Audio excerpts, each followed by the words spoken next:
नमस्कार मित्रों, स्वागत है आप सभी का। आज हम पढ़ रहे हैं ग्रुप डी में एक टॉपिक आता है मानव नेत्र। इसके बारे में कोई प्रश्न बन सकता है, वो ये लाइफ साइंस का प्रश्न है।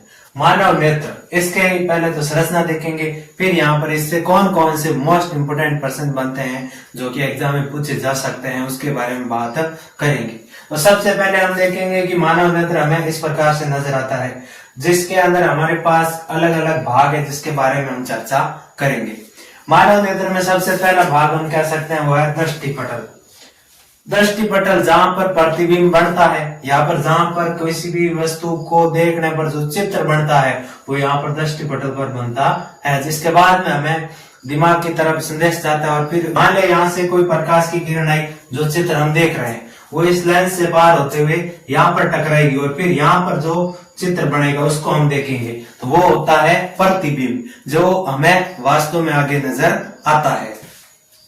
दूसरा है हमारे पास यहाँ पर पक्षमापी पेशियां। पक्षमापी पेशियां क्या करती है, जो हमारा आंख का लेंस होता है उस लेंस को पकड़ने का काम करती है। एक भाग है हमारे पास क्रिस्टलीय लेंस।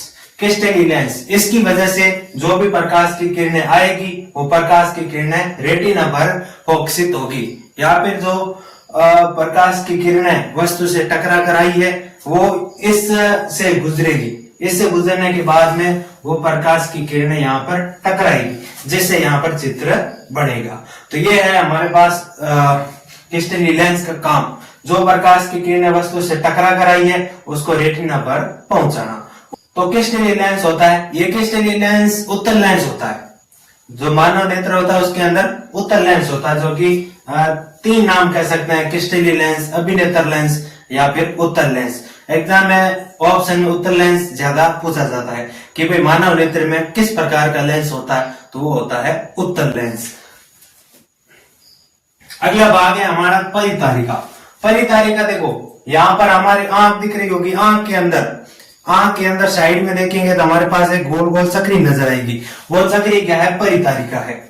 वो चक्री परितारिका, वो क्या करती है कि प्रकाश की किरणें जितनी भी आएगी उस किरणों का नियंत्रण करती है, यानी कि ज्यादा प्रकाश की किरण आंख के भीतर न चली जाए उसका नियंत्रण परितारिका करेगी।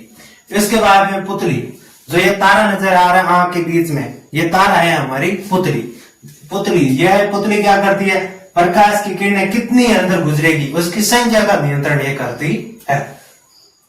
एक होता है नेत्रोद यहाँ क्या होता है कि दर में भरा होता है लेंस के आगे जो दर में भरा होता है वो यहाँ पर लेंस की सुरक्षा के लिए होता है, तो वो होता है नेत्रोद।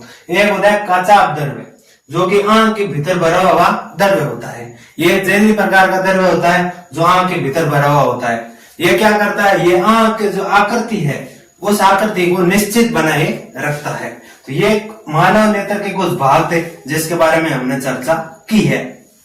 अब हम समझेंगे मानव नेत्र की समंजन क्षमता क्या होती है। समंजन क्षमता, अभिनेत्र लेंस की वह क्षमता जिससे फोकस दूरी को समायोजित कर लेता या कर सकता है, उसे हम कहते हैं समंजन क्षमता। हमारे आंख में जो लगा उत्तल लेंस वो कितनी दूरी तक साफ या फिर सुस्पष्ट देख सकता है, उस क्षमता को हम क्या कहते हैं, समंजन क्षमता। समंजन क्षमता सामान्य मानव नेत्र की होती है 25 सेंटीमीटर से लेकर अनंत तक, यानी कि कोई भी स्वस्थ मानव नेत्र कम से कम 25 सेंटीमीटर और ज्यादा से ज्यादा अनंत कहीं पर भी सुस्पष्ट देख सकता है, वो इसकी समंजन क्षमता होती है। यहाँ से एक नंबर का प्रश्न मोस्ट इंपोर्टेंट बनता है कि भाई सबसे कम दूरी जिस पर मानव नेत्र देख सकता है वो है 25 सेंटीमीटर। इसको कहते हैं निकट बिंदु। ये निकट बिंदु होता है 25 सेंटीमीटर। या ऐसे प्रश्न बनता है मानव नेत्र का निकट बिंदु होता है 25 सेंटीमीटर और मानव नेत्र का दूर बिंदु होता है अनंत, यानी कि जितनी दूरी पर वो सुस्पष्ट देख सकता है। एक होता है एक आंख का दृष्टि क्षेत्र, जो कि लगभग होता है 150 डिग्री। यहाँ पर आप एक आंख को छुपा लेते हैं और एक आंख से देखते हैं तो वो हमारे पास 150 डिग्री का कोण तक देख सकता है, और दोनों आंखों का दृष्टि क्षेत्र लगभग होता है 180 डिग्री। अब इस प्रकार का प्रश्न बनता है कि भाई जो मानव नेत्र है वो उनकी संख्या दो क्यों नहीं होती, एक मानव नेत्र होने पर क्या समस्या उत्पन्न हो सकती है। देखो, एक नेत्र होने पर 150 डिग्री तक देख सकता है तो एक तरफ की तो वस्तु सुस्पष्ट नजर आ जाएगी, लेकिन दूसरी तरफ वस्तु सुस्पष्ट नजर नहीं आएगी। इसलिए हमारे पास दो नेत्र होते हैं जिसका दृष्टि क्षेत्र होता है 180 डिग्री। अब हम बात करेंगे मानव नेत्र के दोष के बारे में, या फिर मानव नेत्र में कौन कौन सी देखने में समस्या होती है उनके बारे में। देखो, एक होती है मोतियाबिंद। ये दृष्टि दोष तो नहीं है, लेकिन एक प्रकार का रोग है मोतियाबिंद। बढ़ती उम्र के साथ क्रिस्टलीन लेंस धुंधला हो जाता है तो इसे मोतियाबिंद कहते हैं। यदि किसी व्यक्ति की आयु बढ़ती जाती है तो आयु बढ़ने के साथ साथ जो हमारा क्रिस्टलीन लेंस लगा है वो लेंस धुंधला होता जाता है। इस स्थिति को मोतियाबिंद कहते हैं। मोतियाबिंद का परमानेंट इलाज होता है शल्य चिकित्सा। देखो, समस्या क्या उत्पन्न होती है कि सुस्पष्ट नजर नहीं आना, सुस्पष्ट कोई भी वस्तु हो धुंधली नजर आना, ये तो होगी समस्या। अब इसका समाधान है शल्य चिकित्सा, यानी कि यह ऑपरेशन के द्वारा ही ठीक की जा सकती है। अब है हमारे पास दृष्टि दोष। ये तीन प्रकार के होते हैं, निकट दृष्टि दोष, दूर दृष्टि दोष और एक होता है जरा दृष्टि दोष। निकट दृष्टि दोष ऐसा दोष जिसमें निकट की वस्तु तो स्पष्ट दिखती है परंतु दूर की वस्तु सुस्पष्ट नहीं दिखाई देती है। यानी कि जैसा नाम है वैसा इसका उल्टा काम है।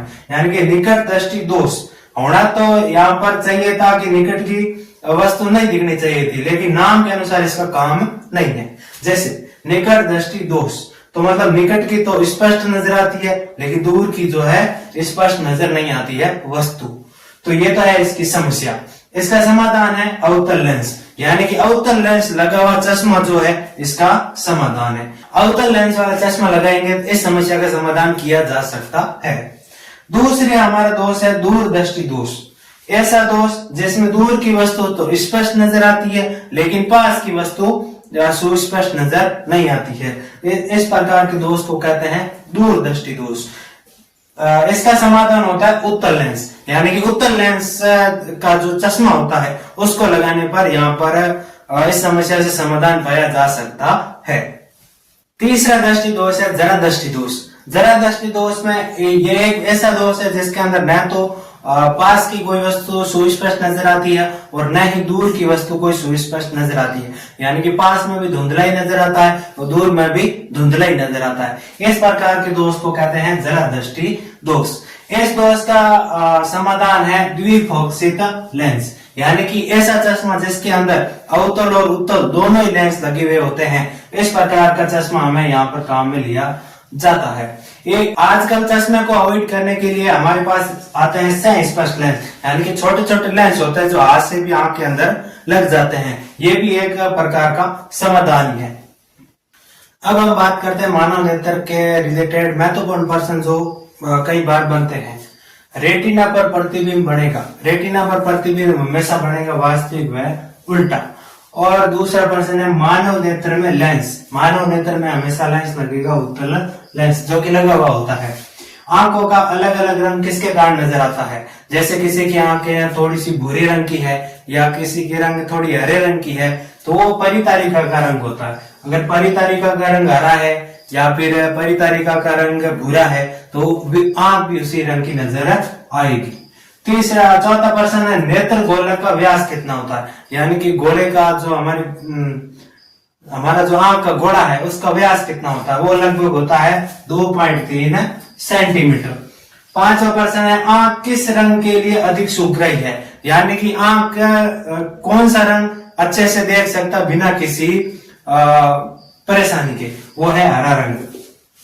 अगला प्रश्न है नेत्रदान में नेत्र का वह भाग जो दान करते हैं वो होता है कॉर्निया। यदि नेत्रदान किया जाएगा तो उसके अंदर भाग जो दान होता है वो है कॉर्निया या फिर स्वच्छमंडल। अगला प्रश्न है नेत्रदान नहीं करने वाले रोगी, यानी कि कौन कौन से रोगी है जो नेत्रदान नहीं कर सकते हैं? एड्स से पीड़ित, हेपेटाइटिस से पीड़ित, जल भीति से पीड़ित या फिर मस्तिष्क से जो रिलेटेड जो भी रोगी है वो इस नेत्र को दान नहीं कर सकते हैं। इस वीडियो में फिलहाल इतना ही। चैनल को सब्सक्राइब जरूर कीजिए। हमारे साथ बने रहने के लिए थैंक यू।